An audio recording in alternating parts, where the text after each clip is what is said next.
In this video, I'll show you how to bring the eating style of Okinawa, Japan, known for long and healthy living, onto your plate without changing the foods you already eat.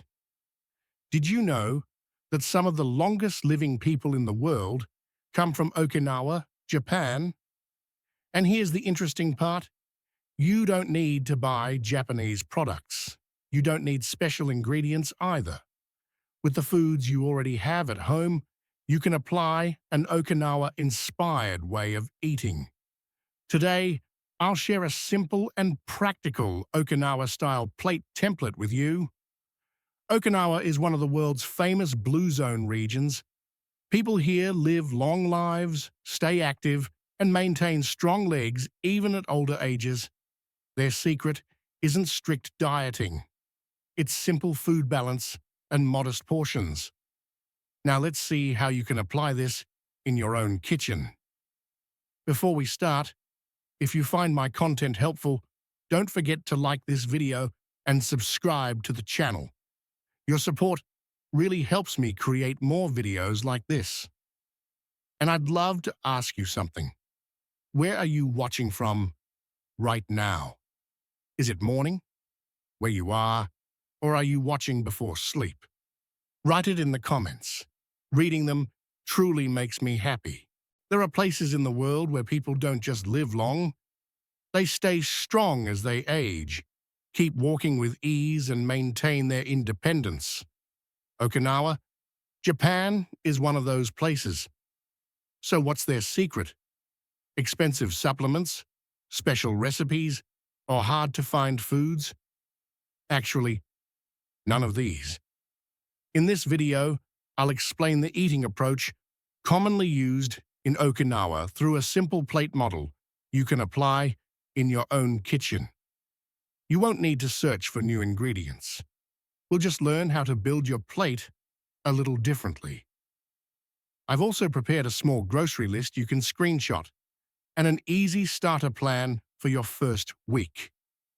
No calorie counting, no long kitchen prep, no pressure to be perfect. And there's an interesting fact, something that surprises many people who have spent years hearing that carbs are bad. In traditional Okinawan cuisine, healthy carbohydrates played an important role, especially thanks to a purple root vegetable. I'll show you how this pattern worked in the past and how you can adapt it step by step in your own kitchen. Before we go further, let's answer the question most people have. Where can I actually find these foods in my country? Maybe you're thinking, I've never cooked Japanese food before. Or, isn't this something you only eat at Japanese restaurants? Or even, I don't really enjoy Japanese food. And that's absolutely okay, because this video isn't about learning a new cuisine. There are no unusual or hard-to-follow recipes. This isn't a menu to copy. It's a simple plate-building method. You're adopting a structure while keeping the flavors and foods you already like. Same idea, different kitchen. And here's a detail that surprises many people, especially those who've been told for years that all carbs should be avoided. In traditional Okinawa, particularly around the mid-1900s, a significant portion of daily energy came from sweet potatoes, often the purple variety known locally as beni imo. Traditional Okinawan eating was not low-carb. In fact, carbohydrates were a major source of daily energy. But here's what made the difference. Their carbohydrates came from real, whole foods, not refined or processed products. We're not talking about pastries or sugary drinks. We're talking about fiber-rich root vegetables, foods that nourish the body and keep you satisfied for hours. So if you've spent years hearing that carbs are the enemy, this perspective might feel surprising at first, but this distinction is the key. The Okinawan way encourages a better question. Not are carbs good or bad, but instead, which carbs, in what form, and in what balance on the plate. Traditional Okinawan meals were mostly plant-based. Starchy vegetables formed the foundation of the meal, while protein played a supporting role, not the center of the plate. And that's the simple structure we're about to explore. Let's bring this idea down to real life. Think of your plate as something you build, not something you restrict. When you follow a simple order, putting together a nourishing meal becomes surprisingly easy. First comes the vegetable base: leafy greens, cabbage, broccoli, mushrooms, onions, or sea vegetables if you like them. This base gives your plate fullness, color, and nutrients, so your meal feels generous and satisfying without weighing you down. Next, we add the second part of the plate, a wholesome, starchy plant. This is at the heart of the Okinawan approach. Sweet potatoes are the well-known example, especially the purple ones. But the real lesson isn't the specific food. It's the role it plays. In your own kitchen, this could be beans, lentils, squash, oats, rice, or potatoes. Choose just one to form the steady foundation of the meal. This isn't about refined carbohydrates or quick sugar hits. It's about whole plant foods that provide lasting energy and natural fullness. Finally, protein takes its place, not as the star, but as the companion. Tofu, eggs, fish, yogurt, or modest portions of meat if that fits your lifestyle. The aim isn't to chase high protein numbers, it's simply to include enough to feel satisfied while keeping the meal light, simple, and repeatable. Simple, practical, and easy to repeat. That's the real spirit of the Okinawan balance. Now, there's something important to understand. Most people don't fail because of the plate structure itself. They struggle because of the extras added around it. Heavy sauces, sweetened drinks, and invisible calories are usually what quietly tip a healthy meal off balance. That's why, in this method, sauces are used with care, not poured freely. A small change in sauce can reshape the entire meal, more than you might expect. And now let's look at one Okinawan habit that helps make this way of eating truly sustainable over time. In Okinawa, there's a long-standing habit called hara hachi bu. It simply means stopping your meal when you feel pleasantly satisfied, not overly full. This becomes much easier when you eat at a calmer pace, not for any mystical reason, but because your body needs a few minutes to signal that it has had enough. So while this video focuses on what to eat, how you eat plays a quiet but important role in making this approach sustainable. If you'd like to explore hara hachi bu in more detail, I have a dedicated video on the channel that you can check out later. Now let's get to the part you're probably waiting for. A straightforward, Okinawa-inspired way to structure breakfast, lunch, and dinner. No complex recipes, just simple everyday ideas you can actually use. Think of it as repeating the same plate-building logic throughout the day. You don't have to follow it perfectly. Even applying it a few times a week can make a difference because steady habits matter more than extreme effort. Let's start with breakfast. Morning meals don't need to be fancy. The idea stays the same. Vegetables, a nourishing starchy base, and a small protein element. If you enjoy savory breakfasts, a warm soup-style meal works beautifully. Broth with greens, mushrooms, and onions, paired with sweet potato or a bowl of oats. If you prefer something sweet, try oatmeal topped with berries and a side of yogurt or a boiled egg. And if you're more of a coffee and toast person, that's okay too. Just keep the structure in mind. Add a serving of vegetables later in the morning and choose a starchy base beyond refined white bread. Here's a simple guideline to remember. Don't begin your day with only refined carbs and added sugar.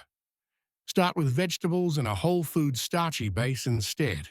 Now, let's talk about lunch. This is where most people can improve their meals with the smallest effort. Think in terms of a bowl. Fill most of it with vegetables. Pick one hearty plant-based carbohydrate. Beans, rice, sweet potato, or squash. Add a modest portion of protein, tofu, fish, or eggs, and keep dressings and sauces light. A helpful lunch pattern to remember. Vegetables first, one starchy plant, protein on the side. And if you love burrito bowls, no need to give them up. Just shift the balance, add more vegetables, use beans as your main starchy base, keep rice and meat in smaller portions, and go easy on sweet sauces. Dinner is often the easiest meal to shape, because you usually have more control over it. Same plate idea, different flavors. Vegetables, a nourishing starchy plant, and a small protein portion, for example. Roasted vegetables with sweet potato and eggs, or a vegetable stir-fry with rice and tofu. You could make a simple soup with beans and fish, but remember, the specific foods aren't the main focus. What matters is following the plate structure. Now, if you want something truly practical, here it is, your Okinawa-inspired grocery guide. Feel free to pause the video and take a screenshot. Non-starchy vegetables, leafy greens, cabbage, broccoli, mushrooms, onions. Choose the vegetables you genuinely enjoy and will actually buy. Starchy plant options, sweet potatoes, beans, lentils, squash, oats, rice, or regular potatoes. Pick what fits your lifestyle and budget. Protein sides, tofu, eggs, fish, yogurt, simple and easy to repeat. Flavor boosters, miso, garlic, ginger, turmeric, vinegar, sesame. Ingredients that make vegetables delicious without turning your meal into a sugary treat. And one last reminder, sauces are meant to enhance the plate, not drown it. If you want this way of eating to feel effortless, simplicity is your best friend. Let's make it even more realistic with a few easy swaps you can start this week. Swap 1. Rethink your sauces. That's where hidden sugar often lives. If you change only one thing this week, start with the sauce. Swap 2. Keep protein simple. The most effective protein choice is the one you can stick with. Eggs, tofu, beans, canned fish, yogurt. No fuss. Swap 3. Make vegetables convenient. Frozen veggies, pre-washed salads, pre-cut mixes, all are perfectly fine. When plants are easy to grab, eating them first becomes natural. Swap 4. Choose one starchy base per meal. Sweet potato, beans, rice, or oats. Pick one and build around it. Try not to combine several starchy foods in a single meal. Choose just one. Sweet potato, beans, oats, rice, or squash. That single choice becomes the foundation of the plate. Swap 5. Enjoy desserts wisely. You don't need to forbid them, just make them occasional and modest.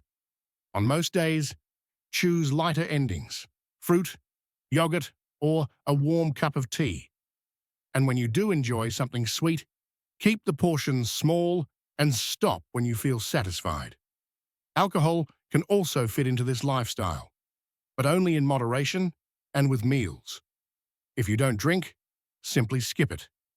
You're still following the approach perfectly. And now, let me share the one common mistake that can quietly cancel all these benefits.